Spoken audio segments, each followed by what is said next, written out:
Hello friends, मैं Deepti gardening with Deepti में आप सभी का स्वागत करती हूँ। आज के इस वीडियो में आज हम बात करने वाले हैं गुलाब के प्लांट्स में अगर फूल लेना है या फिर कलियाँ लेना है तो हमें क्या करना होगा, इसके बारे में हम आज बात करेंगे। पर ये तो समर का टाइम है। अगर हम ज़्यादा कलियाँ या ज़्यादा फूल पाना चाहते हैं तो हमें, अगर आपके एरिया में बहुत ज़्यादा टेम्परेचर है तो थोड़ी देर वेट करना पड़ेगा। अगर आपके एरिया में बारिश हो रहा है या फिर टेम्परेचर ठीक है, नॉर्मल है, तो कलियाँ या फूल भी खिल सकते हैं।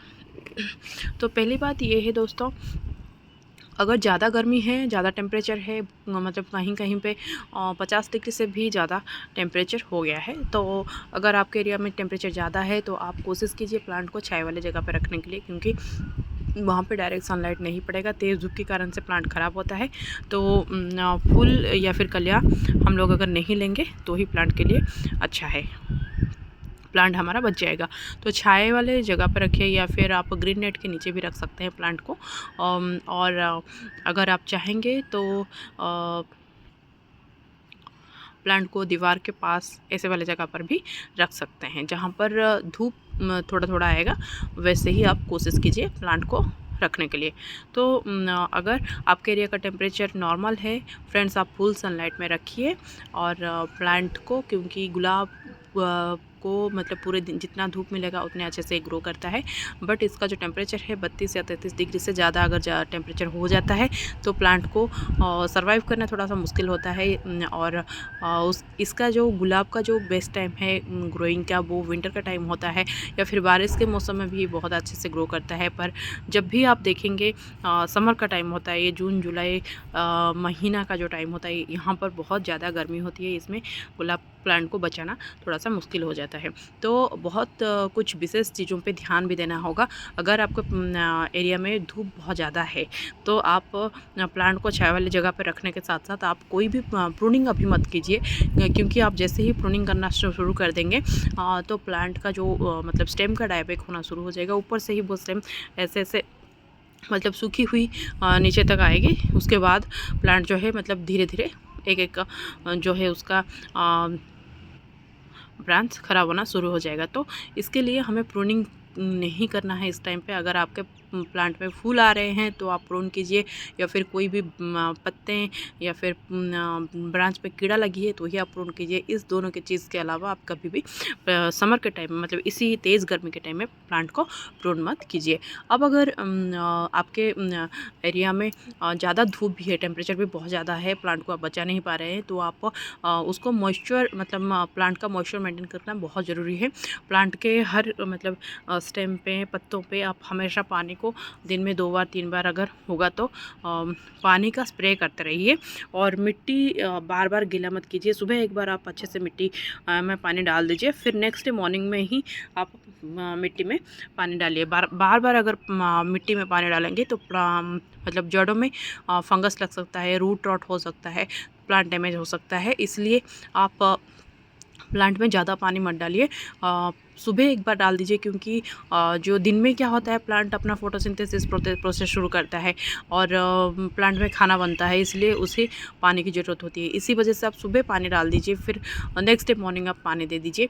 बट दिन में 2 बार 3 बार गर्मी की वजह से आप गर्मी है सोचकर पानी मत दीजिए, प्लांट ख़राब हो जाएगा।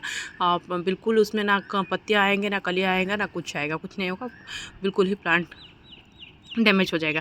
इसलिए हमें प्लांट को बचाने के लिए बार बार पानी नहीं देना है। और जब आप देखेंगे पत्तियों का जो पत्तियां कभी कभी किनारे से मतलब सूख जाता है, वो मॉइस्चर की वजह से होता है। मॉइस्चर जब मिट्टी में नहीं होता है तो फिर क्या होता है कि मॉइस्चर पत्ते से उड़ना शुरू हो जाता है।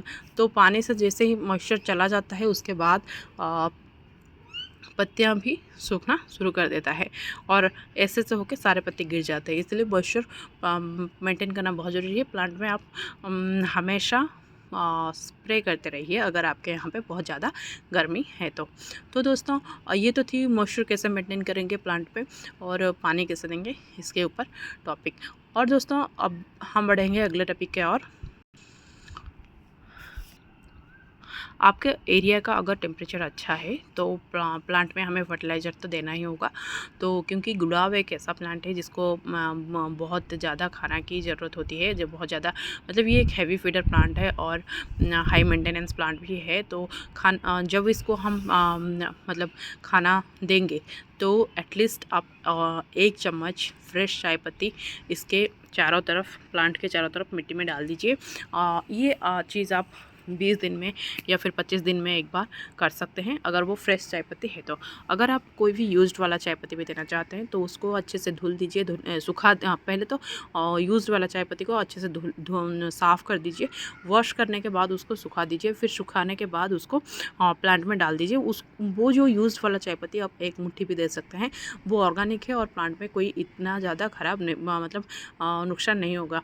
पर आप फ्रेश चाय पत्ती अगर देंगे तो वो 1 से 1.5 चम्मच ही देंगे, ज़्यादा नहीं देंगे, और वो 20 से 25 दिन में या फिर 1 महीने में एक बार आप देंगे। बार बार रिपीट मत कीजिए। अगर आप कोई केमिकल फर्टिलाइज़र देना चाहेंगे तो आप इसमें डीएपी का इस्तेमाल कर सकते हैं, पर डीएपी 1/4 चम्मच मतलब 1 टेबलस्पून का जो 1/4% होता है वो ही आप प्लांटर का जो, ये देखिए प्लांटर का जो चारों तरफ है इसमें ही आप देंगे। तो भी प्लांट में जो नाइट्रोजन का मात्रा है वो बढ़ जाएगा और प्लांट जो है ग्रो करना शुरू हो जाएगा। नाइट्रोजन और फास्फोरस उसमें बहुत ज़्यादा मात्रा में रहता है तो प्लांट ग्रो करना चालू करेगा। और दोस्तों अगर आप कोई और भी फर्टिलाइज़र आप अपने प्लांट में देना चाहते हैं तो कोई भी लिक्विड फर्टिलाइज़र आप दे सकते हैं।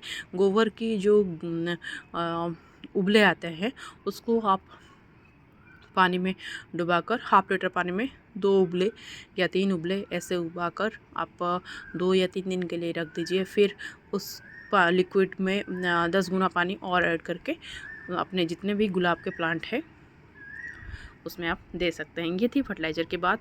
और एक चीज़ है दोस्तों, अगर आप कोई भी केमिकल फर्टिलाइज़र अपने प्लांट में इस्तेमाल करते हैं तो आप ध्यान रखिए आपका जो मिट्टी है वो अल्कलाइन सॉइल हो जाएगा। उसका एसिडिटी मतलब एसिडिक सॉइल मेंटेन करना बहुत ज़रूरी है। तो इसके लिए आप ऑर्गेनिक चीज़ें ही आपके प्लांट में अगर देंगे तो वो प्लांट के लिए बहुत अच्छा है। गुलाब एक ऐसा प्लांट है जिसको एसिडिक सॉइल पसंद है और बहुत सारे प्लांट ऐसे हैं जो कि अल्कलाइन सॉइल को पसंद करते हैं। अल्कलाइनिटी अगर प्लांट सॉइल में होगा तो वैसे सॉइल में ग्रो करते हैं, बट गुलाब ऐसा प्लांट नहीं है, इसलिए इसका जो है आप चाहेंगे तो इस प्लांट में आप विनेगर को 1 चम्मच विनेगर 1 लीटर पानी में डालकर उसको अच्छे से मिक्स करने के बाद महीने में एक बार इसको अपने सॉइल में डाल सकते हैं, या फिर चाय की पत्ती को डाल सकते हैं। उसमें गुलाब का सॉइल भी अच्छा रहेगा और प्लांट भी अच्छे से ग्रो करेगा। अगर आपके प्लांट में कोई भी किसी तरह का भी कीड़ा या फिर कुछ भी मतलब आप देखेंगे गुलाब के प्लांट में कोई भी समस्या देखेंगे तो आप उसमें नीम का ऑयल जो है 1 लीटर पानी में 1 चम्मच नीम ऑयल लीजिए, उसको अच्छे से मिक्स कर दीजिए और आप चाहेंगे तो उसमें एक वीम का लिक्विड भी 1 चम्मच ऐड कर दीजिए, और या फिर सर्फ भी 1 चम्मच नहीं, थोड़ा सा आधा चम्मच के करीबन ऐड करके अच्छे से मिक्स करके प्लांट में डाल सकते हैं। वीम का लिक्विड तो बेस्ट है। तो नीम ऑयल 1 चम्मच, बीम लिक्विड 1 चम्मच 1 लीटर पानी में अच्छे से मिक्स करके आप प्लांट के पत्तों के ऊपर डाल सकते हैं। और एक चीज़ दोस्तों, मल्टीपल माइक्रोन्यूट्रिएंट्स के लिए यहाँ पर मैं एक चीज़ आपसे कहूँगी कि आप सीवीड का जो फर्टिलाइज़र है उसको आप पानी में ऐड कीजिए। वो भी 1 चम्मच सीवीड का फर्टिलाइज़र 1 लीटर पानी में लीजिए और अच्छे से वो डाइल्यूट हो जाएगा। पानी में बहुत जल्दी ही डाइल्यूट होता है। उसको आप पत्तों में अच्छे से स्प्रे कर दीजिए। उसमें क्या होगा, जो पत्तों का मतलब